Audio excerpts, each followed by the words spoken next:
Imagine waking up to a world that's about to end. For the residents of Pompeii in 79 AD, this wasn't a nightmare, it was their terrifying reality. For centuries, Mount Vesuvius had been a silent, green giant, a beautiful backdrop to their bustling lives. People grew grapes on its fertile slopes, built beautiful villas, and went about their daily business, completely unaware of the cataclysmic power brewing just beneath their feet. They saw occasional tremors, sure, but in a region known for them, they were dismissed as just another part of life. No one alive had ever seen Vesuvius erupt. There wasn't even a word for volcano in their language. It was just a mountain. But on one fateful August day, the mountain woke up, and the world was changed forever. It all started around noon. A deafening crack, louder than any thunderclap, ripped through the sky. A colossal column of ash rock and superheated gas shot miles into the stratosphere, forming a terrifying cloud that looked like a monstrous umbrella pine tree, a sight so bizarre and frightening that the historian Pliny the Younger, watching from a safe distance, would later describe it in vivid detail. This was the opening act of a tragedy that would unfold over the next 24 hours. The sky turned black as day became night. A rain of pumice and ash began to fall, not like snow, but like a relentless bombardment of lightweight stones. At first, it was a nuisance, then a danger. Roofs began to creak and groan under the immense weight. Panic started to set in. Do you stay and hide, hoping the strange storm passes? Or do you run, leaving everything you've ever known behind? For the people of Pompeii, it was a choice with no right answer. The streets, once filled with the sounds of merchants and children, were now scenes of chaos. People stumbled through the darkness, clutching their loved ones, their faces covered with cloth to filter the suffocating, sulfurous air. The pumice stones, some as large as your fist, rained down relentlessly. Those who decided to flee faced a harrowing journey. The roads were clogged with debris and panicked crowds. The harbor was a scene of desperation as people tried to escape by sea, only to find the waters too rough, whipped into a frenzy by the seismic activity. The air was thick with volcanic ash, making it nearly impossible to breathe.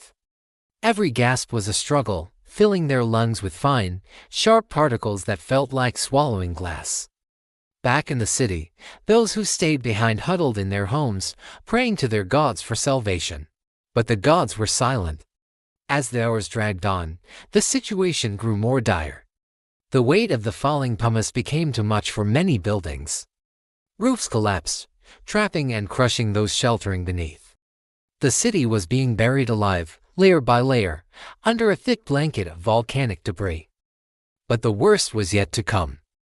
The initial phase of falling ash was just a prelude to a far more lethal force. The eruption column, which had towered over the bay, became too heavy to support itself. It collapsed. This triggered the first pyroclastic surge. It was a superheated, fast-moving avalanche of gas, ash, and rock, racing down the slopes of Vesuvius at hundreds of miles per hour. Temperatures inside this deadly cloud could reach hundreds of degrees Celsius, hot enough to kill a person instantly. It wasn't fire, and it wasn't a lava flow, it was something far more insidious. A silent, scorching wave of death. The first surge didn't quite reach Pompeii, but it obliterated the nearby town of Herculaneum, vaporizing everyone in its path. For the residents of Pompeii, it was a terrifying sign of what was coming. The ground shook violently, and a monstrous, glowing cloud could be seen descending from the mountain. Then, in the early hours of the next morning, Pompeii's fate was sealed. A series of more powerful pyroclastic surges, one after another, slammed into the city. There was no escape. This wasn't something you could outrun. It was a wave of pure thermal energy and toxic gas. It swept through the streets, into every alley, and through the doors and windows of every home, in a matter of seconds. The remaining life in Pompeii was extinguished. The intense heat was so extreme that it caused instant death, often leaving people frozen in the exact position they were in at their final moment, a mother shielding her child. A group of friends huddled together, a man reaching out as if to ward off the inevitable. The surges continued, burying the now silent city deeper and deeper under layers of ash and pumice. When the eruption finally subsided, Pompeii was gone. It had vanished from the face of the earth, entombed under up to 20 feet of volcanic material. The bustling city, with its temples, theaters, and homes, was now a silent, gray wasteland. For over 1,500 years, the memory of Pompeii faded into legend, a lost city mentioned only in ancient texts. It lay undisturbed, a perfect time capsule of Roman life, preserved by the very disaster that destroyed it. Then, in the 18th century, explorers and archaeologists began to uncover this lost world. As they dug through the hardened ash, they found something extraordinary. They discovered voids in the layers of debris, hollow spaces that held the shape of what had once been there. An ingenious archaeologist named Giuseppe Fiorelli realized what these were: the imprints left by the decayed bodies of the victims.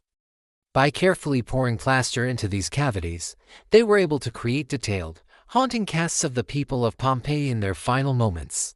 These plaster casts are not just archaeological artifacts, they are deeply human and profoundly moving. They show us the real people who lived and died here. We see the gladiator, still strong and defiant. We see lovers locked in a final embrace. We see a dog chained up, writhing in its last moments. These figures connect us directly to the past, reminding us that these were not just names in a history book, but individuals with hopes, fears, and families.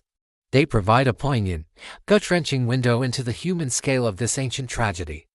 Today, walking through the excavated streets of Pompeii is an unforgettable experience. You can see the ruts worn into the stone roads by chariot wheels, the vibrant frescoes still adorning the walls of villas, the graffiti scribbled by ordinary citizens, and the bakeries with loaves of bread still in the ovens carbonized by the heat. It's a city frozen in time, offering an unparalleled glimpse into daily life in the Roman Empire. But everywhere you look, there is the silent, imposing presence of Vesuvius.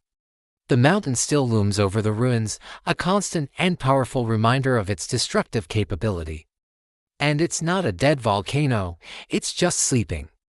The story of Pompeii is a powerful testament to the fragility of human life in the face of nature's immense power. It's a tragedy, but also a miracle of preservation. The same ash that took so many lives also created a unique archaeological treasure that has taught us more about the Roman world than almost any other site. It serves as a somber warning, a captivating history lesson, and a deeply human story of a day when the world ended. Thank you for joining us on this journey back in time. If you found this story as fascinating as we do, please like, subscribe, and hit the notification bell for more dives into history's most compelling moments.